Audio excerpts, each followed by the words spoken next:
2021년 수능 특강 세계지리 7강 문제 해설 시작할게요. 자, 문제를 먼저 풀어봤더니 난도가 꽤 높더라고요.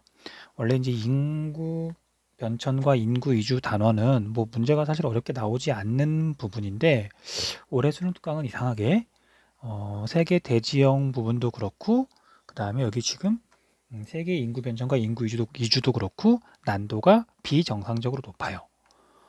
그래서 뭐 좀 애매한 자료들도 좀 있고 그래서 아무튼 혹시 이 부분도 혼자서 풀다가 왜 이렇게 많이 틀리지? 또는 왜 이렇게 시간이 오래 걸리지? 그렇더라고 하더라도 세계지리가 원래 이렇게 어렵지 않아요. 문제를 왜 이렇게 어렵게 냈을까? 아무튼 잘 모르겠네요. 자, 아무튼 그래서 조금 친절하게 해설을 할 테니까요. 뭐 천천히 일지정지 눌러가면서 한번 문제를 보도록 하세요. 자, 먼저 대표 기출 확인하기. 자, 1번 문제는 각각 멕시코, 그 다음 세네갈, 그 다음에 프랑스 중 하나임. 자, 우리가 프랑스는 당연히 잘 아는 나라이고요. 유럽에 있고. 그 다음 멕시코는 사실 가난한 이미지가 좀 강하지만 이게 OECD 회원국이기도 하고요. 그 다음에 아주 가난한 나라는 아니에요. 빈부격차가 워낙 크다 보니까 가난하다는 이미지가 좀 강해서 그렇죠. 자, 그런데 혹시 여기 세네갈이라고 하는 나라 이름 들어본 적 있을까요? 아마 이름조차 안 들어본 친구들도 많을 거예요. 세계지리를 하는데도 불구하고 자, 이름을 잘 모른다. 그쵸? 나라가 작거나 뭐 인구가 작거나 적거나 또는 이제 굉장히 가난하거나 아마 뭐 아프리카에 있는 굉장히 가난한 나라일 가능성이 높겠죠. 물론 실제로 아프리카 서부 쪽에 있는 굉장히 가난한 나라예요. 아프리카에 있는 나라. 자, 이제 밑에 있는 가나다에서 세 나라를 각각 찾아보면 자, 전체 인구 증가율하고 자연적 인구 증가율을 제시하고 있는데 자, 가는 1970년대나 2010년대나 전체 인구 증가율과 자연적 인구 증가율이 모두 높네요. 자, 그래서 가가 세네갈이 되겠네요. 아프리카에 있는 나라. 그 다음에 가를 봤더니 우리가 전체 인구 증가율하고 자연적 인구 증가율을 제시하고 있는데 자, 밑에 있는 공식을 보면 전체 인구 증가율과 자연적 인구 증가율을 알면 순 이동률도 알 수가 있죠. 그냥 더하기 빼기 하면 쉽게 알 수 있잖아요. 자, 아무튼 자, 나는 뭐 70년대나 2010년대나 전체 인구 증가율하고 자연적 인구 증가율이 모두 낮았으니까 이미 1970년대에도 선진국이었던 프랑스가 되겠네요. 그 다음 다는 1970년대하고 2010년대를 비교했더니 인구 증가율이 급격하게 낮아졌어요. 그러니까 그 사이에 뭐 경제가 많이 성장했든 아니면 뭐 이제 국민들의 의식이 좀 달라졌든 이런 변화가 일어났다는 거죠. 자, 그래서 다는 멕시코가 되겠네요. 자, 밑에 선택지에서 한번 답을 찾아볼게요. 자, 가는 아프리카에 위치한다. 지금 옳지 않은 것 고르는 거니까 1번은 정답이 아니겠네요. 그 다음 2010년에서 2015년 순 이동률이 가장 낮은 국가는 가이다. 자, 이거 같은 경우에는 전체 인구 증가율과 자연적 인구 증가율이 지금 여기에 제시가 되어 있는데 그러면 순 이동률이 가장 낮으려면 뭐 마이너스 쪽이 돼야 되겠죠? 그래서 여기가 마이너스라는 얘기는 전체 인구 증가율하고 자연적 인구 증가율하고 비교를 했을 때 자연적 인구 증가율이 더 커야 되죠. 자, 이제 말로 하면 조금 어렵기는 한데 그냥 여러분 헷갈리거나 그러면 2010년부터 15년 자료를 그냥 여기에 대입해가지고 순 이동률 값을 구하셔도 전혀 상관은 없어요. 하지만 우리가 세계지리라고 하는 게 어지간하면 다 눈으로 계산할 수 있는 정도의 계산만 요구하거든요. 자, 그래서 우리 가를 봤더니 인구의 자연적 인구 증가율은 요만큼이에요. 그 다음에 전체 인구 증가율은 요만큼이에요. 그리고 전체 인구 증가율, 자연적인 인구 증가율이 요만큼인데, 전체적인 인구 증가율이 요만큼이다. 그러면 요만큼 정도가 순 이동률인데 마이너스 값이 되는 거죠. 자, 이제 프랑스하고 우리가 이제 멕시코는 뭐 두 개가 거의 붙어 있잖아요. 그래서 굳이 계산해 보지 않더라도 세네갈이 2010년부터 2015년까지 순 이동률이 가장 낮은 국가가 옳은 설명이죠. 그러니까 정답은 아니고요. 그다음 가다 중 소득 수준이 가장 높은 국가는 나이다, 프랑스이다. 맞는 설명이고요. 그다음 제시된 기간 중 기간 동안 다는 지속적으로 인구가 감소하였다. 자, 우리가 멕시코는 인구 증가율이 감소한 거예요. 보다시피 인구 증가율이 감소한 거지 0보다 어쨌든 조금이라도 큰 쪽에 표시가 돼 있으면 인구는 증가하고 있는 거잖아요. 자, 그래서 이건 이게 착시현상이라 그래야 되나요? 그걸 노리고 판 함정이네요. 어쨌든 이게 옳지 않은 설명이니까 정답은 4번이 되겠네요. 그 다음 1990년 이후 다에서 유출된 인구가 가장 많이 이동한 국가는 미국이다. 맞는 설명이죠. 멕시코와 미국은 국경을 마주하고 있고 그 다음에 경제는 미국이 훨씬 더 성장해 있어서 멕시코에서 굉장히 많은 사람들이 미국으로 빠져나가죠. 이동하죠. 자, 2번 문제 볼게요. 자, 가와 다, A, C는 각각 아시아, 아프리카, 유럽 중 하나임. 자, 대륙별 인구를 봤더니 40억 명이 넘어가는 나는 아시아가 되겠죠. 아시아. 그 다음에 인구가 10억 명이 조금 넘어서 뭐 11억 명 정도 되는 가는 아프리카가 될 거고요. 그 다음에 인구가 뭐 10억 명이 좀 안 되는 근데 뭐 이 세 대륙 중에서는 유럽이 가장 적으니까 다는 유럽이 되겠네요. 그 다음 자 이제 오른쪽에 있는 그래프에서는 순이동률하고 인구의 자연 증가율을 제시하고 있는데요. 자 이제 1950년대하고 2010년대 사이에 어떻게 변화가 일어났느냐. 자, 인구의 자연 증가율이 두 시기 모두 가장 높은, 출생률이 가장 높은 C가 아프리카가 되겠네요. 자, 아프리카는 참고로 인구의 순이동률이 음수 마이너스예요. 왜냐면 다른 대륙으로 사람들이 더 많이 빠져나가고 있으니까. 유입되는 인구보다 유출되는 인구가 더 많으니까요. 그 다음에 B는 이제 A하고 비교해 보면 1950년대에도 마찬가지고 2010년대에도 마찬가지고 인구의 자연 증가율이 모두 높아요. 그래서 얘는 아시아가 되겠네요. 자, 그 다음에 당연히 A는 유럽이 될 거고요. 자, 이제 선택지 한번 볼게요. 1번 1950년부터 55년까지 다는 유럽이네요. 유출 인구보다 유입 인구가 많다. 자, 이제 우리가 유럽은 현재는 당연히 유입 인구가 더 많아요. 하지만 1950년부터 55년까지는 여기를 지금 말하는 건데 인구 순이동률이 음수잖아요. 자, 이때는 세계 2차 세계대전이 끝난 지 얼마 안 돼서 유럽은 이제 완전히 황폐화가 됐었고 그러다 보니까 유럽에서 이제 먹고 살기 힘든 사람들이 미국 쪽으로 많이 넘어가던 시기예요. 그래서 1950년대에 유럽은 인구가 오히려 유출되는 인구가 유입되는 인구보다 더 많았다. 자, 그래서 정답이 아니네요. 틀린 설명이니까. 그 다음 1950년대에 나는 가보다 인구의 자연 증가율이 높다. 나는 아시아, 가는 아프리카. 뭐 시기하고 상관없이 아프리카의 인구의 자연 증가율이 더 높죠. 틀린 설명. 그 다음 2010년대에 B는 C보다 자 B는 아시아, 그 다음에 C는 아프리카보다 순유출 인구가 많다. 자, 이건 외우고 있는 친구들도 있을 거예요. 유출 인구가 제일 많은 대륙이 아시아라는 거. 자, 그런데 물론 이제 이건 실제 계산을 해보면 돼요. 어쨌든 옳은 설명인데요. 자, 순유출 인구를 보려면 자, B는 아시아죠. 대략 인구가 40억 명이 넘어가는데 순이동률이 2010년대에 대략 0.3에서 0.4 정도인데 그냥 0.4%이라고 할게요. 그럼 이제 이렇게 값이 나올 거고요. 그 다음에 C는 아프리카인데 인구가 10억 명이 좀 넘어가지만 우리가 아시아도 40억 명이 조금 넘어가지만 그냥 40억 명이라고 그랬잖아요. 그래서 10억이라고 잡고요. 뭐 정교한 계산을 요구하는 건 아니니까. 그 다음에 이동률을 보면 0.8 정도가 되겠네요. 0.8 정도. 자, 그런데 이거 직접 계산하는 친구 없겠죠. 자, 우리가 순 이동률이 2배 정도 차이 나는데 물론 앞에 마이너스 빼먹었네요. 2배 정도 차이 나지만 인구가 아시아가 한 4배쯤 많으니까 굳이 계산해 볼 것도 없이 아시아가 아프리카보다 2010년대에는 순 유출 인구가 더 많았죠. 대략 뭐 2배쯤 많았겠네요. 자, 그 다음에 4번 2010년대에 C는 아프리카는 B보다 아시아보다 전체 인구 증가율이 낮다. X. 그 다음 2015년 대륙별 인구 규모는 아시아가 B니까요. 그 다음에 아프리카가 C, 그 다음에 유럽이 A, B, C, A 순서가 되겠네요. 목표 기출 문제도 난도가 뭐 낮은 편은 아니네요. 넘어갈게요. 자, 페이지 넘겨서 수능 기본 문제. 자, 1번 문제는 이제 대륙만 구분하면 되는데요. 이게 세계지리를 사실 좀 이렇게 성실하게 공부하지 않으면 조금 어렵게 느껴지는 문제일 수도 있을 것 같아요. 근데 아무튼 찾아볼게요.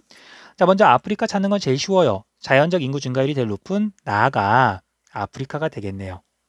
출생률이 제일 높은, 인구 증가율이 제일 높은. 자, 그래서 나아가 아프리카니까 정답은 3번 아니면 4번 밖에 없네요. 자, 그러면 가는 아시아라는 게 정해져 있고요. 참고로 아시아는 면적이 제일 넓긴 한데 근데 또 인구가 두 번째로 많은 대륙인 아프리카에 비해서도 한 4배쯤 많잖아요. 그러다 보니까 인구 밀도는 다른 대륙에 비해서 훨씬 높아요. 뭐 이것도 나온 거니까 좀 참고 좀 해두세요. 자, 그다음에 다하고 라만 구분하면 되는데 유럽은 쉽죠. 자연적 인구 증가율이 오히려 음수인 마이너스인 다가 유럽이 되겠네요. 다가 유럽. 자, 그러면 다가 유럽이니까 라는 라틴 아메리카가 될 거고요. 그쵸? 그럼 정답은 3번이 되겠네요. 넘어갈게요. 그 다음 그래프는 세 국가의 인구 특성을 나타낸 것이다. 자, 세 국가는 이제 타이, 탄자니아, 프랑스인데 자, 우리가 프랑스는 당연히 선진국이고요. 그 다음에 탄자니아는 아프리카에 있으니까 저개발 국가. 그 다음에 타이는 그 중간 정도라고 보면 되는데 그냥 개발도상국 줄여서 그냥 개도국이라고 많이 하거든요. 뭐 그냥 이렇게 이름을 굳이 붙이지 않더라도 프랑스가 제일 잘 살고 탄자니아가 제일 가난하고 그 다음에 타이가 그 중간 정도 된다 라고 생각하고 문제를 푸시면 돼요. 자, 그래서 경제가 성장할수록 일정하게 변하는 수치가 있는데 그게 바로 65세 이상 인구 비율, 노년층 인구 비율이에요. 노년층 인구를 비율을 보면 경제가 얼마만큼 성장했는지 알 수가 있어요. 근데 그에 비해서 0세부터 14세 유소년층의 인구 비율은 좀 변수가 많아요. 변수가 있어요. 자, 우리가 타이가 이제 난데 왜냐면 지금 65세 이상 인구 비율을 봤더니 가가 프랑스인 건 뭐 너무 명확하고요. 그 다음에 65세 이상 인구 비율이 뭐 5%도 안 되는 다가 탄자니아라는 것도 너무 쉽게 구분하니까 나가 타이라는 것도 알 수 있죠. 그런데 0세부터 14세 인구 비율을 봤더니 타이보다 오히려 프랑스가 더 많잖아요. 그쵸? 선진국들은 저출산 문제를 해결하기 위해서 여러 가지 혜택을 주거나 뭐 지원을 해주거나 그러잖아요. 그래서 출생률은 약간 조절이 가능해요. 그에 비해서 65세 이상 노인 인구 비율은 아직 이게 뭐 인구 구조가 완전히 크게 바뀐 나라들은 아직 없기 때문에 경제가 성장한 나라일수록 발전한 나라일수록 65세 이상 인구 비율이 무조건 높다라고 알고 있으시면 돼요. 그 다음에 프랑스하고 타이하고 탄자니아는 그냥 총 인구는 거의 비슷하네요. 자, 이제 밑에 선택지 한번 볼게요. 자, 가는 피라미드형의 인구 구조가 나타난다. 잘못된 설명이죠. 자, 프랑스는 선진국이기 때문에 방추형 또는 항아리형이 나타난다라고 말하면 되겠죠. 그 다음에 가는 나보다 총 부양비가 높다. 자, 우리가 총 부양비는 개념 설명에서 자세히 설명하진 않았어요. 왜냐면 뭐 사회문화에서도 배우고 그다음에 한국지리에서도 배우기 때문에 그냥 여기서는 문제에서 나왔으니까 한 번만 살펴볼게요. 총 부양비는 그냥 얘가 반비례한다. 뭐랑 반비례하냐면 청장년층 비율하고 반비례한다. 자, 그래서 여기서 유소년층 인구 비율 나와 있고요. 65세 이상 인구 비율 나와 있으니까 100에서 유소년층 인구 비율과 그 다음에 노년층 인구 비율을 빼면 청장년층 인구 비율이 나오겠죠. 그래서 프랑스하고 타이하고 비교해 봤더니요. 유소년층 인구 비율은 별 차이가 안 나는데 노년층 인구 비율은 제법 차이가 나죠. 그래서 프랑스가 타이보다 총 부양비가 더 높아요. 이거 계산하는 문제 아니에요. 그래서 정답은 2번이 되겠네요. 그 다음 나는 가보다 노령화 지수가 높다. 자, 우리가 노령화 지수 설명을 간단하게 할게요. 자, 여러분들 용어가 좀 헷갈릴 수 있는데 고령화율이라는 게 있어요. 그리고 여기서 노령화 지수를 물어보고 있잖아요. 다른 거예요. 고령화율은 우리가 고령 사회에 뭐 진입했다 또는 뭐 초고령 사회가 얼마 멀지 않았다. 이제 그럴 때 나오는 말인데요. 고령화율은 그냥 전체 인구 가운데 노년층 인구가 몇 퍼센트나 되느냐, 노년층의 비율을 말하는 개념이고요. 노령화 지수는 앞으로 인구가 어떻게 이제 구조가 달라지는지 예측하기 할 때 써먹는 자료예요. 자, 그래서 출생률을 반영하는 건 유소년층. 출생률이 높으면 유소년층의 비율이 높아지겠죠. 그 다음에 사망률하고 좀 관련이 있는 게 이제 노년층. 그래서 유소년층과 노년층의 비율을 우리가 노령화 지수라고 불러요. 자, 그래서 우리가 다하고 가하고 비교해보면 탄자니아하고 프랑스하고 비교해보면 굳이 계산할 것도 없이 프랑스가 노령화 지수는 훨씬 높아요. 물론 계산해봐도 되고요. 근데 선생님은 계산하진 않을 거예요. 그 다음 다는 나보다 유소년층 인구가 적다. 자, 이건 너무 쉽죠. 그냥 총 인구는 비슷한데 유소년층 인구 비율이 다가 훨씬 높잖아요. 잘못된 설명이고요. 자, 중위 연령은 그냥 중간 연령대인데 뭐 중위 연령 개념 모르는 사람은 아마 지금 없을 것 같아요. 물론 선생님이 수업하는 학생들 기준이에요. 혹시 유튜브를 보고 타고 들어온 친구들은 학생들은 중위 연령이 약간 헷갈릴 수 있을 텐데 그냥 학교 선생님이나 혹시 뭐 학원 선생님한테 여쭤보면 될 것 같아요. 자, 중위 연령은 대체로 경제가 성장하면 높아지는데 기대 수명이 높아지면 당연히 높아지는데 자, 프랑스가 가장 높고요. 그 다음 타이가 두 번째고요. 그 다음에 탄자니아가 제일 적겠네요. 정답은 2번. 그 다음 3번 문제. 자, 가 국가군과 나 국가군을 봤더니 가 국가군은 주로 우리가 유럽에 있어요. 그 다음에 여기 일본도 있네요. 그래서 가는 그냥 선진국이라고 해도 괜찮을 것 같아요. 그 다음 나 국가군은 아프리카에 주로 있죠. 뭐 다 아프리카인가요? 그래서 나는 저개발 국가. 자, 문제에서는 선진국에 비해서 저개발 국가에서 높게 나타나는 지표니까 영아 사망률, 그 다음에 자연적 인구 증가율이 되겠네요. 정답은 1번. 그 다음 4번. 그래프는 두 국가의 인구 구조를 나타낸 것이다.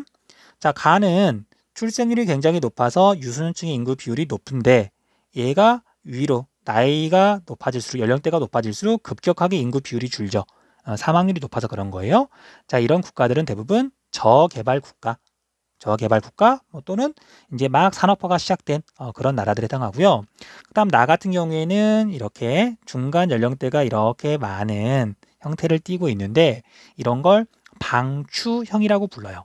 얘는 선진국에서 주로 나타나는 인구 피라미드 유형이죠. 자, 문제에서는 저개발 국가하고 비교했을 때 선진국의 특징을 물어봤으니까 노년 인구 부양비는 높다. 그 다음에 기대 수명은 길다. 영아 사망률은 낮다가 되겠죠. 자, 그래서 여기 화살표가 시작되는 지점이 지금 여기 D인데 여기를 기준으로 영아 사망률이 낮다는 거에서 C하고 E하고 B는 정답이 아니에요. 그럼 이미 아니구나. 그럼 이제 D하고 A 중에 정답이 있을 텐데 그 다음에 노년 인구 부양비가 높기 때문에 D는 정답이 아니에요. 그쵸? 그리고 기대 수명이 길기 때문에 D하고 E는 정답이 아니고요. A가 정답이 되겠네요. 정답은 1번. 5번 문제. 자, 가는 이제 특정 국가에서 다른 나라로 이렇게 빠져나가는 건데 멀리 가지 않고 이웃하는 나라로 가고 있어요. 자, 물론 이제 세계지리에서 공부하면서 국가 이름이나 위치 같은 걸 꼼꼼하게 공부한 친구들은 가 국가가 시리아라는 거 알고 있을 거예요. 시리아 하면 난민이죠. 자, 그래서 시리아에서 다른 나라로 이렇게 이주하고 있는 난민을 나타낸 거고요. 그 다음에 나는 뭐 이렇게 나로 이렇게 들어오는 모든 나라를 표시한 것 같지는 않고요. 자, 그 나라들을 봤더니 파키스탄, 인도, 방글라데시가 있어요. 자, 이 중에 파키스탄과 방글라데시는 그 이슬람교를 주로 믿고 있고요. 그 다음에 인도는 우리가 힌두교라고 알고 있지만 그 안에서 대략 한 15% 정도는 이슬람교를 믿고 있잖아요. 근데 인도 인구가 워낙 많다 보니까 이슬람교를 믿고 있는 사람도 굉장히 많아요. 자, 그래서 이 나라에서 사우디아라비아, 그 다음에 여기는 아랍에미리트거든요. 근데 여기 공통점은 석유, 천연가스, 풍부하게 나와서 돈이 많다. 그런데 이건 언젠가는 고갈될 거기 때문에 지금 현재 풍부한 그 오일 머니를 이용해 가지고 뭐 사회 간접 자본, 뭐 기관 산업 같은 걸 지금 확충하는 중이죠. 그래서 건설 노동자의 이주예요. 자, 이건 건설이라고만 적을게요. 주로 젊은 남자들이 이동하는 거죠. 자, 밑에 볼게요. 자연재해에 인한 환경 난민의 이주입니까? 뭐 둘 다 자연재해는 아니죠. 아니오고요. 소득 향상을 위한 경제적 목적의 이주입니까? 이 중엔 나아가 B에 해당하겠네요. 그 다음 종교의 자유를 찾기 위한 이주입니까? 아니죠. 이제 나머지 하나는 시리아 난민인데 종교의 자유가 아니라 그냥 내전, 뭐 정치적인 상황 때문에 난민이 된 거잖아요. 자, 그래서 가가 D가 되겠네요. 그럼 정답은 몇 번이냐면 5번이 되겠네요. 그 다음 6번. 자, 6번 문제는 도착 지역 대륙을 먼저 봤더니 앵글로 아메리카로 이렇게 먼저 볼게요. 봤더니 다른 대륙에 비해서 유난히 다 대륙이 눈에 띄어요. 그러니까 우리가 가 대륙 같은 경우에는 오세아니아 유럽에서도 뭐 꽤 많은 비중을 차지하지만 앵글로 아메리카에서 유난히 비중이 높은 건 다밖에 없잖아요. 자, 그래서 다는 라틴 아메리카예요. 라라고만 적을게요. 자, 그 다음에 가하고 나하고 이렇게 비교를 해봤더니 자, 가는 유럽으로도 엄청 많이 가고 뭐 오세아니아로도 많이 가고요. 앵글로 아메리카로도 꽤 많이 가요. 그런데 나는 유럽에서는 꽤 많은 비중을 차지하지만 다른 대륙으로는 비중이 얼마 안 되죠. 자, 우리가 사람들이 이주할 때는 거리도 굉장히 중요하거든요. 그래서 유럽과 가까운 대륙은 아프리카하고 아시아가 있는데 그런데 이제 아프리카 사람들은 당연히 가난하기 때문에 지중해를 건너서 유럽으로는 그래도 좀 갈 수 있지만 대서양을 건너서 앵글로 아메리카나 아니면 인도양을 건너서 뭐 오세아니아로 가기에는 너무 멀잖아요. 자, 그걸 바탕으로 나아가 아프리카, 그 다음에 가가 아시아라는 걸 알 수가 있어요. 자, 이제 보기 볼게요. 가는 나보다 세계 인구에서 차지하는 비율이 높다. 옳은 설명이네요. 그 다음 나는 다보다 도시화율이 높다. 틀린 설명이고요. 다는 가보다 지역 내 크리스트교 신자 수 비율이 높다. 옳은 설명. 자, 라틴 아메리카는 과거에 에스파냐하고 포르투갈이 주로 식민 지배를 했어요. 그래서 두 나라는 가톨릭을 믿고 있거든요. 자, 가톨릭은 크리스트교의 한 종파죠. 그래서 옳은 설명이에요. 자, 가다중 중위 연령은 나가 가장 높다. 이건 잘못된 설명이죠. 그럼 아시아하고 라틴 아메리카 중에는 어디가 더 높냐? 이건 굳이 따지지 않아도 돼요. 아시아하고 라틴 아메리카는 사실 좀 비슷해서 현재 인구 구조가 그걸 물어볼 수는 없어요. 얘는 아프리카가 중위 연령이 제일 낮다는 거 보고 정답만 찾아내면 돼요. 정답은 2번이 되겠네요. 자, 7번. 자, 해외 유출 및 유입 송금액 상위 각 세계국. 자, 해외에서 송금액이 돈이 유출되거나 유입되거나, 그러니까 해외 유출이라는 얘기는 그 나라에서 돈이 다른 나라로 빠져나간다는 얘기고요. 유입은 다른 나라로부터 그 나라로 돈이 들어온다는 얘기잖아요. 자, 그래서 가난한 나라에서 상대적으로 경제가 낙후된 나라에서 선진국 잘 사는 나라로 돈을 벌러 많이 가잖아요. 그래서 이때 선진국은 해외 유출이 더 많은 거고요. 그 다음에 개발도상국이나 그런 가난한 나라들은 유입 송금액이 더 많아요.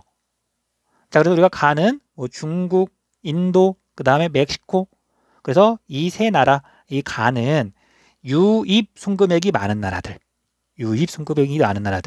그 다음에 나는 사우디아라비아, 아랍에미리트, 미국이네요. 그래서 이 세 나라는 유출 송금액이 더 많은 나라들. 정답 찾아볼게요.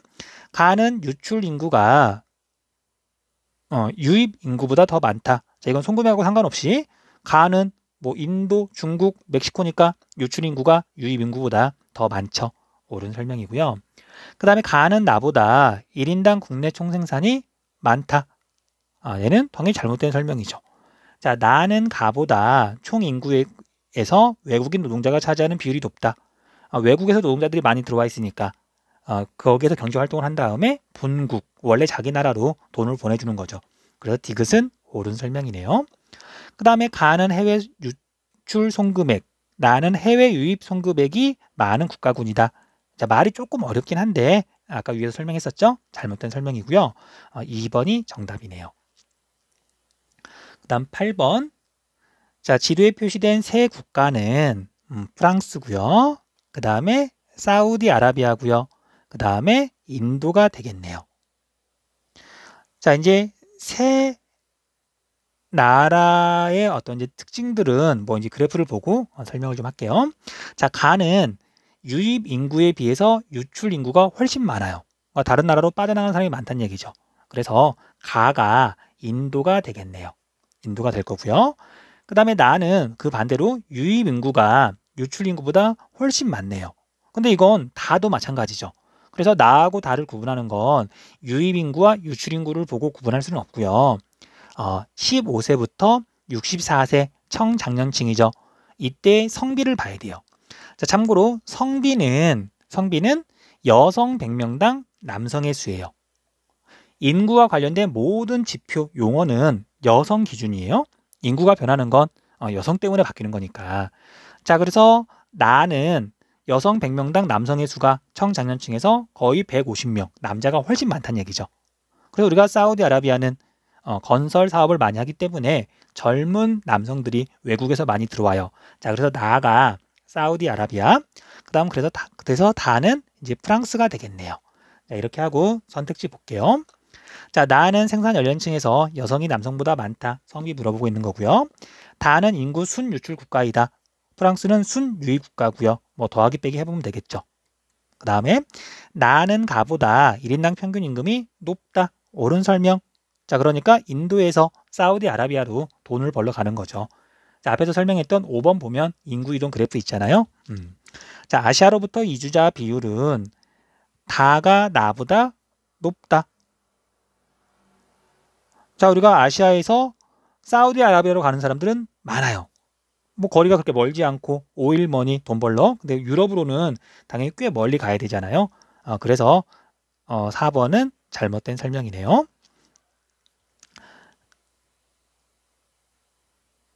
그 다음 가다 중 가가 가장 고위도에 위치한다. 프랑스가 가장 고위도에 위치하니까요. 다가 가장 높은 곳에 있겠네요. 위도가 높은 곳에. 그래서 정답은 3번이 되겠네요. 자, 이제 수능 실전 문제 볼게요. 자, 1번. 교사의 질문에 옳게 답한 학생만을 있는 대로 고른 것은. 자, 그래프는 인구 성장 인구 성장을 단계별로 구분한 모형입니다. 단계별 특징을 발표해 볼까요? 자, 다 단계에서는 자, 1단계, 2단계, 3단계, 4단계, 5단계인데 자, 다 단계는 3단계로서 감산 소사 단계 또는 인구 증가율이 인구가 증가하는 그 비율이 나 단계에서는 점점 이렇게 인구 증가율이 높았다가 다 단계에서는 점점 감소하죠. 이만큼 이제 인구가 증가하는 건데 나는 초기 팽창기, 다는 후기 팽창기로 구분을 하기도 하죠. 자, 다 단계에서는 전쟁, 자연재해 등으로 출생률이 감소하게 돼요. 자, 여기서 출생률이 감소하는 이유는 인구가 너무 빠르게 증가하다 보면 당연히 뭐 인구 부양비나 아니면 뭐 이렇게 학교나 뭐 그런 것들이 문제가 생길 수 있기 때문에 정부에서 보통 산하 제한 정책을 펴기도 하고요. 그 다음에 이런 사망률이 이미 낮아졌기 때문에 아이들을 많이 낳지 않아도 유아 사망률이 낮기 때문에 충분히 살아남는다는 걸 이제 사람들이 인식하게 되면 자연스럽게 출생률이 낮아지게 돼요. 뭐 전쟁, 자연재해 등으로 낮아지는 건 아니고요. 그래서 갑은 정답이 아니고요.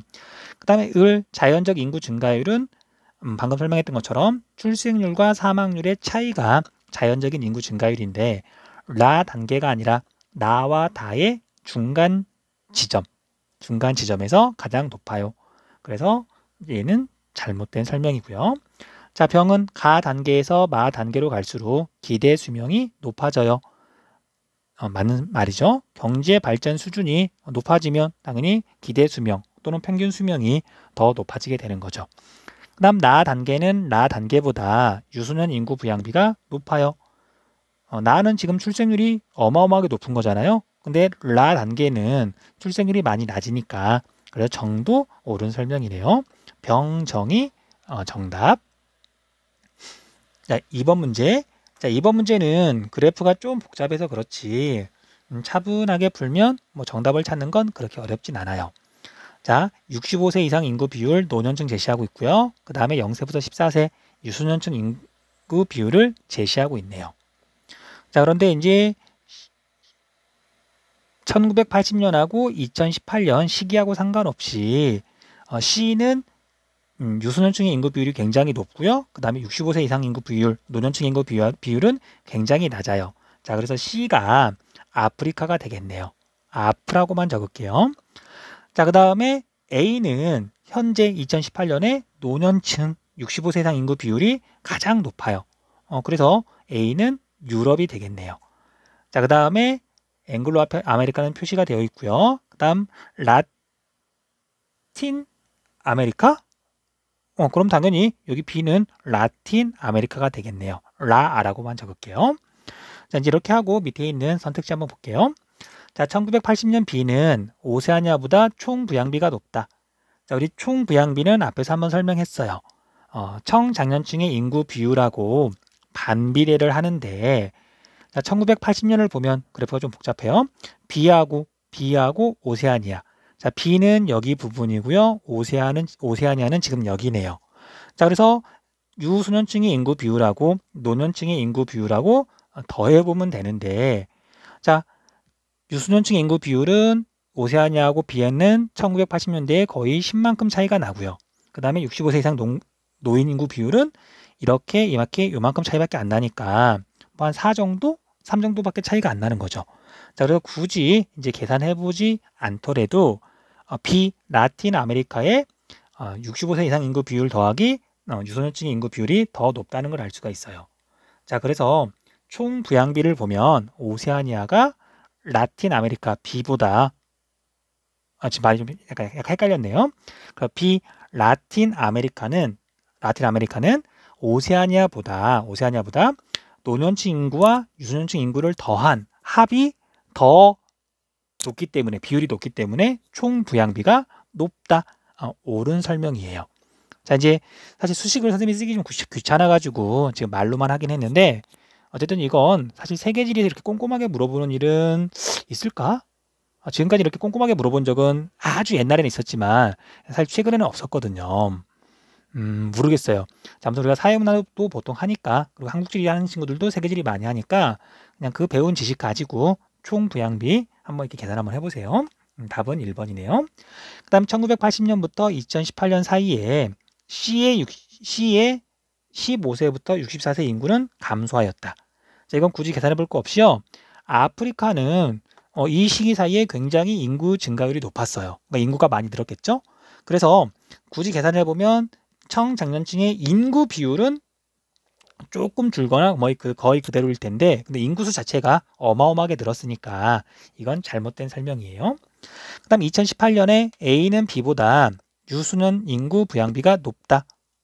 자, 2018년을 봤더니 A는 유소년층 비율이 요만큼 한 16% 정도 되겠네요. 그 다음에 B는 라틴 아메리카는 한 24% 정도. 그 다음에 이제 청장년층의 인구 비율을 사실 굳이 계산해 볼 것도 없이 자, 이렇게 차이가 뭐 얼마쯤 되냐면은요 14하고 24니까 뭐 비율로 치면 뭐 정확히 계산하기 좀 어렵겠네요. 근데 아무튼 굉장히 많은 비율 차이가 나는 거잖아요. 근데 청장년층 인구 비율이라고 하는 게 당연히 유소년층, 청장년층, 노년층을 비교해 보면 청장년층이 대체로 가장 많잖아요. 한 50%만 잡아도 그거의 2배는 100%인데 100%는 있을 수가 없고 자, 그래서 어쨌든 여기에서는 노년층 인구 비율하고 뭐 유소년층 인구 비율이 나와 있어서 그냥 더해가지고 그 더한 값을 100에서 빼면 뭐 청장년층 인구 비율이 나오긴 하는데 근데 이제 유소년 인구 부양비가 워낙 차이가 크게 나다 보니까 이것도 잘못된 설명이라는 걸 그냥 알 수 있어요. 그 다음 1980년부터 2018년까지 인구 1000명당 출생자 수는 아프리카가 제일 많을 거고요. 그 다음 라틴 아메리카가 그 다음으로 많을 거고요. 유럽이 제일 적겠네요. 그 그다음 2018년 노령화 지수가 100 이상인 지역은 두 곳이다. 자, 노령화 지수는 앞에서 설명을 했어요. 그래서 유소년층의 인구 비율하고 노년층의 인구 비율의 상대적인 값인데 이렇게 두 수치가 같은 지점을 연결하면 여기를 기준으로 노년층 인구 비율이 더 높아야 노령화 지수가 100보다 커요. 자, 그래서 이렇게 쭉 이어질 테니까 전 세계에서 노령화 지수가 100 이상인 대륙은 A, 유럽밖에 없네요. 그래서 정답은 1번. (1번) 3번. 그래프는 세 국가의 인구 특성을 나타낸 것이다. 이에 대한 설명으로 옳은 것만을 고르면, 자, 가다는 각각 독일, 브라질, 에티오피아. 자, 독일은 선진국, 그다음에 에티오피아는 아프리카에서도 굉장히 가난한 나라, 저개발 국가, 브라질은 그 중간쯤 개발도상국이 되겠네요. 자, 유소년 인구 부양비와 노년 인구 부양비의 차이래요. 유소년 인구 부양비와 노년 인구 부양비의 차이. 자, 그래서 그냥 이렇게 헷갈리면 그냥 숫자를 한번 적어보면 될 것 같아요. 자, 그 차이가 60이란 얘기는 유소년 인구 부양비가 예를 들면 80이다. 80이다. 그럼 노년 인구 부양비가 뭐 이만큼이니까 뭐 한 17 정도 돼야 그 차이가 63 정도가 나는 거죠.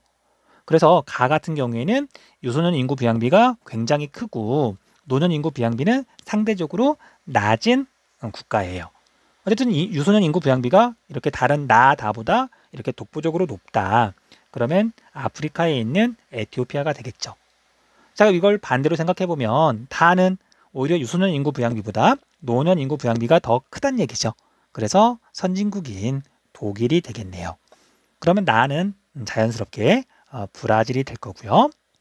자, 그다음에 가나다, 이제 오른쪽에 있는 이 그래프에서 이렇게 보면은 가가 B의 수치가 제일 높아요. 에티오피아가 수치가 확실히 높다. 그럼 출생률과 사망률 가운데 출생률이 될 거고요. 그다음에 사망률은 가나다가 큰 차이가 안 나고 오히려 독일이 제일 높게 나오네요. 왜냐하면 독일은 이미 노년층 인구 비율이 굉장히 높아서 당연히 노인들은 나이를 먹어서 자연스럽게 돌아가시잖아요. 자, 그래서 A가 사망률이 되겠네요. 이렇게 해서 밑에 있는 보기를 한번 볼게요. 가는 다보다, 에티오피아는 독일보다 중위 연령이 높다. 잘못된 설명이요. 나는 브라질은 가, 에티오피아보다 노령화 지수가 높다. 옳은 설명이죠. 그 다음 2010년부터 2015년 사이에 자연적 인구 증가율은 다가 아니라 에티오피아가 제일 높다. 자, A는 사망률, B는 출생률이다. 옳은 설명이네요. 니은, 리을이 정답이에요. 니은, 리을이 정답. 그 다음 4번. 이 문제도 약간 뭐 새로운 자료를 제시 형태라 그럴까요? 자칫 좀 이렇게 헷갈릴 수가 있는데, 그런데 이게 그래서 한 가지만 좀 이렇게 설명을 좀 드릴게요. 자, 아무튼 다음 자료에 대한 설명으로 옳은 것만을 보기에서 고른 것은, 자, 지역별 유입 유출 인구고요. 밑에 봤더니 유입 유출 인구는 지역 내 국가가 이주도 포함된다. 근데 볼게요. 자, 대륙에 만약에 나라가 4개가 있고요.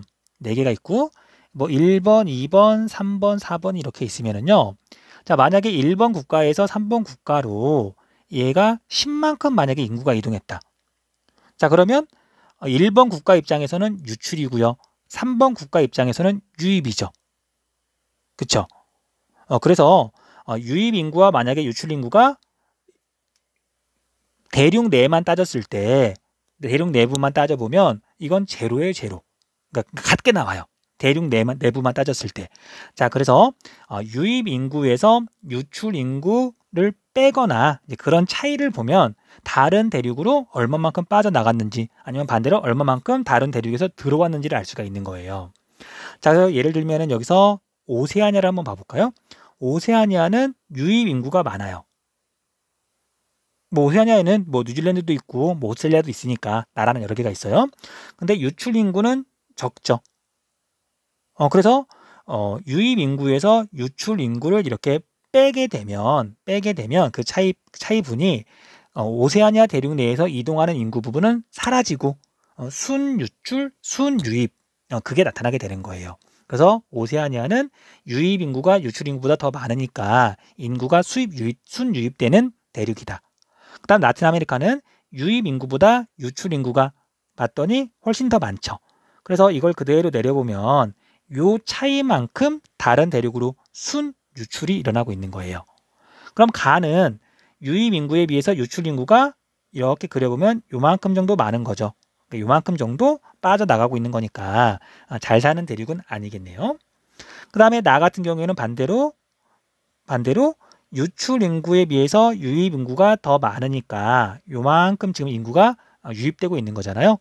자, 그런데 이제 여기에 있는 대륙들이 아프리카, 지금 유럽, 아시아만 남아있는 거라서 이렇게 유입 인구가 많은 대륙은 나는 유럽이 되는 거고요.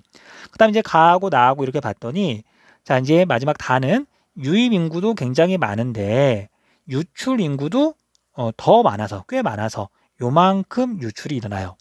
자, 그러면 일단 인구 이동 규모 자체가, 유입 인구와 유출 인구의 인구 규모 자체가 가보다 다가 월등히 많은 거죠. 큰 거죠, 인구 규모 자체가. 그래서 아프리카랑 아시아랑 비교를 해보면 아시아의 인구가 한 4배쯤이나 많으니까 다가 아시아가 되는 거고요. 가가 아프리카가 되는 거예요. 그렇게 그럴 수밖에 없잖아요. 자, 물론 이제 순 유출 인구 규모는 아시아가 제일 크다는 거 알고 있었으면 뭐 아프리카랑 아시아랑 뭐 비교해서 뭐 정답을 찾을 수도 있었겠지만 그냥 유입 인구와 유출 인구의 규모가 두 개를 합쳤을 때 가장 큰 게 아시아라는 게 명확하잖아요. 자, 어쨌든 그러면 아프리카, 유럽, 아시아의 이런 관계를 봤더니 두 대륙으로부터 모두 순유입이 일어나고 있는. 자, 이제 B하고 A의 관계를 보면은 20만큼 B로 이동하고 B에서 A로는 7만큼 이동했으니까 B 입장에서는 13만큼 인구가 유입된 거고요. B하고 C 사이에서는 8만큼 인구가 유입된 거죠. 그래서 B는 유럽이 되겠네요. 유럽이고요. 그 다음에 이제 A하고 C하고 비교해 보려면 A하고 B, 유럽 사이에 인구 이동 규모가 훨씬 크죠. 그래서 A가 아시아고요. 그 다음에 C는 아프리카가 되겠네요. 자, 이렇게 하고 정답을 찾아볼게요. 자, 가와 나는 모두 대서양과 맞닿아 있다. 자, 가는 아프리카, 나는 유럽. 옳은 설명이네요. 대서양을 끼고 있잖아요. 그 다음에 가에서 나로 이주한 인구는 가에서 나는 아프리카에서 유럽으로. 그 다음에 다에서 나로 이주한 인구보다 많다. 잘못된 설명이고요. 그 다음에 A는 B보다 총 인구가 많다. 아시아가 아프리카보다 인구가 많다. 옳은 설명. AC 중 시간당 평균 임금은 B, 유럽이 제일 많죠. 오답이 되겠네요. 자, 정답은 2번.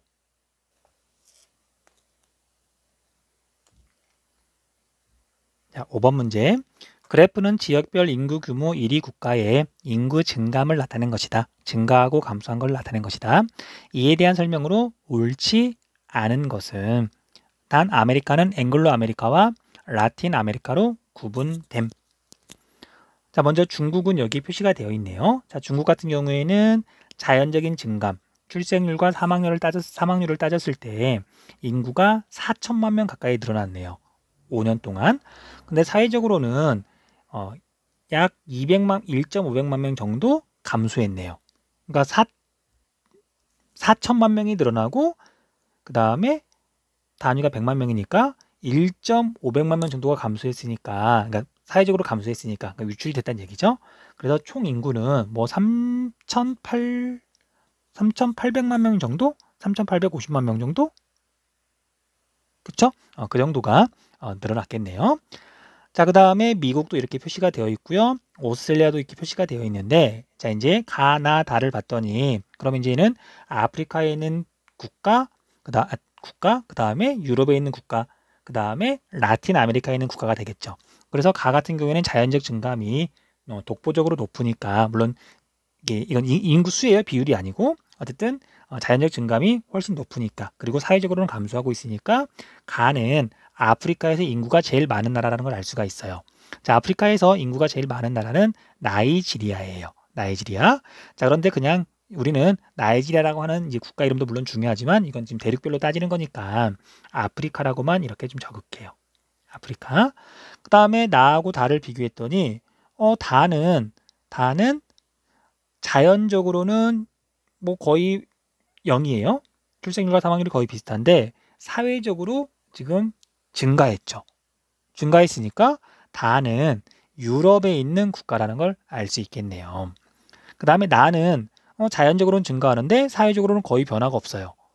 그러니까 인구 증가율은 그래도 조금 증가하는데 거의 1,000만 명 가까이 증가했으니까 5년 동안 나라 인구도 꽤 많은 거죠, 당연히.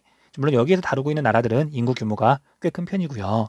근데 사회적으로는 거의 조금 증가했는데 그래서 이 나라는 우리가 브라질이 되겠네요. 브라질. 라틴 아메리카에 있는 미안해요. 자, 이게 브라질이라기보다는 라틴 아메리카에서 인구가 제일 많은 국가가 브라질인데 우리는 지금 대륙 이름을 쓰기로 했으니까 그냥 라틴이라고만 적을게요. 자, 선택지 볼게요. 가는 아프리카에 위치한다. 옳은 설명이니까 정답은 아니고요. 가가 속한 대륙은 다가 속한 대륙보다 3차 산업 종사자 비율이 높다. 자, 가는 아프리카, 다는 유럽. 그러니까 얘는 정답 틀린 설명, 옳지 않은 설명이니까 2번이 정답이네요. 그 다음 나와 다는 모두 인구 순유입 국가이다. 자, 라틴 아메리카하고 그 다음에 유럽에 있는 국가를 봤더니 순유입이란 얘기는 사회적 증감이 플러스란 얘기예요. 다는 확실히 플러스고요. 나는 아주 살짝 플러스네요. 조금 확실하게 좀 이렇게 차이가 나면 좋을 텐데 어쨌든 눈곱만 치라도 플러스니까 순유입 국가 맞죠. 정답, 그러니까 오답이고요. 자, 아메리카에 위치한 두 국가는 모두 출생자가 사망자보다 많다. 말을 바꾸면 자연적 증감이 플러스다 라는 얘기예요. 근데 여기서 자연적 증감이 마이너스인 국가는 다밖에 없으니까 가하고 미국이 아메리카에 위치하고 있으니까요. 옳은 설명이니까 정답은 아니고요. 자, 중국은 오스트레일리아보다 인구 증가 규모가 10배 이상이다. 자, 오스트레일리아. 자, 사회적 증감하고 자연적 증감하고 비교를 해야 되는데 이제 우리 그래프가 이쪽은 단위가 1, 2, 3, 4, 5 일식이고 이쪽은 10, 20, 30, 40이잖아요. 그래서 이게 그냥 이것만 조심해가지고 비교해보면 중국이 오스트레일리아보다 인구 증가 규모가 10배 이상인 거 맞아요. 그러니까 정답은 아니겠네요. 자, 약간 헷갈릴 수 있는 문제인데 약간 쪼잔한 문제 같기도 해요. 넘어갈게요. 자, 6번. 가, 다는 각각 지도에 표시된 세 국가 가운데 하나이다. 중국이고요. 그 다음에 오스트레일리아고요. 그 다음에 미국이죠. 자, 이제 이건 인구 위주를 보면은 뭐 어렵지 않게 구분할 수 있어요. 유출 국가는 이 나라를 떠나서 유입 국가 쪽으로 이주했다는 뜻이에요. 그러면 중국과 오스트레일리아와 미국 가운데 다른 두 나라로부터 많은 사람들이 이렇게 옮겨오는, 이주해오는 국가가 있어요. 자, 그 국가가 어디냐면 나가 되겠네요. 자, 나 같은 경우에는 지금 다 국가로부터 2,899 단위는 1,000명이니까 289만 명이나 이주를 해온 거고요. 그 다음에 가 국가로부터도 96만큼이나 약 10만 명 정도나 이주를 해온 거죠. 자, 그래서 나가 미국이 돼요. 미라고만 적을게요. 그 다음에 이제 미국으로 어마어마한 숫자가 이렇게 이주해 갈 수 있는 나라는 오스트레일리아는 그게 안 되고요. 중국밖에 없는 거죠. 자, 그래서 다가 중국이에요. 그럼 가가 오스트레일리아가 되겠네요. O라고만 적을게요. 자, 그 다음에 이제 오른쪽에 있는 건 뭐 가나다 뭐 똑같은 거니까 이제 선택지 한번 볼게요. 자, 가는 오스트레일리아는 다보다 중국보다 인구 밀도가 높다. 말도 안 되는 설명이고요.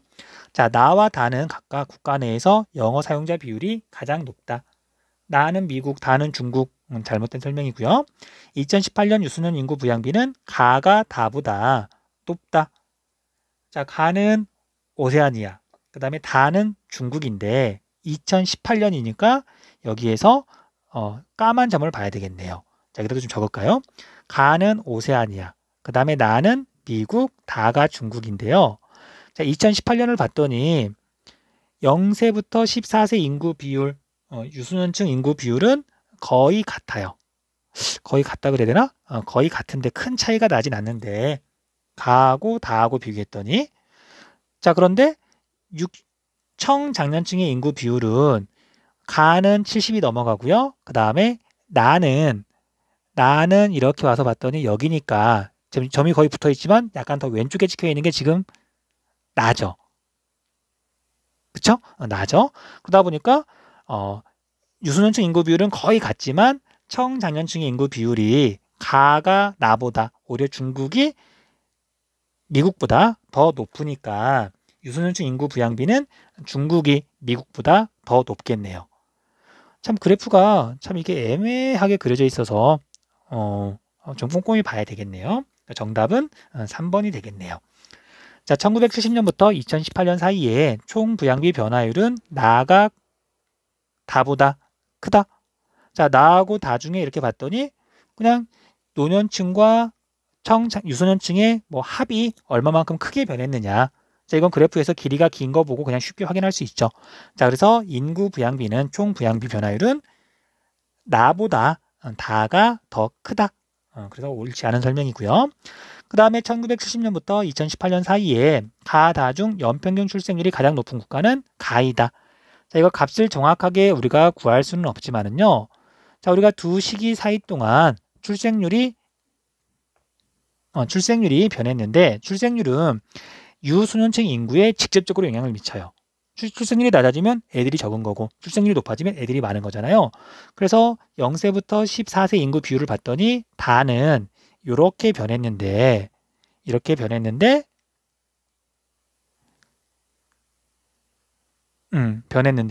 근데 여전히라보다는 이제 2018년에는 세 국가가 0세부터 14세 인구 비율은 별 차이가 없어요. 그러니까 이 시기에는 출생률이 세 국가가 비슷했는데 근데 1970년에는 다 국가 중국만 출생률이 훨씬 높았잖아요. 그렇죠? 그래서 평균을 내보면 중국이 이 기간 동안 출생률이 가장 높았다. 자, 그래서 가가 아니라 다가 출생률이 가장 높았겠네요. 자, 이렇게 해서 우리가 이제 7강 문제 해설을 다 마쳤고요. 이게 뭐 꼼꼼하게 계산을 해주면 좋을 텐데 사실 세계지리는 뭐 수학 과목이 아니잖아요. 그래서 꼼꼼하게 계산하는 문제는 사실 나오지 않아요. 근데 이제 보통은 조금 눈대중으로만 봐도 쉽게 판단할 수 있는 문제들이 나오는데 자료들이 나오는데 이번 올해 수능 특강은 조금 자료가 이렇게 세심하게 봐야 된다 그래야 되나? 그런 문제들이 좀 있네요. 뭐 이러면 난도가 좀 높게 느껴지는데 뭐 어쩔 수 없죠. 차분하게 한번 풀어보세요. 자, 수고했습니다.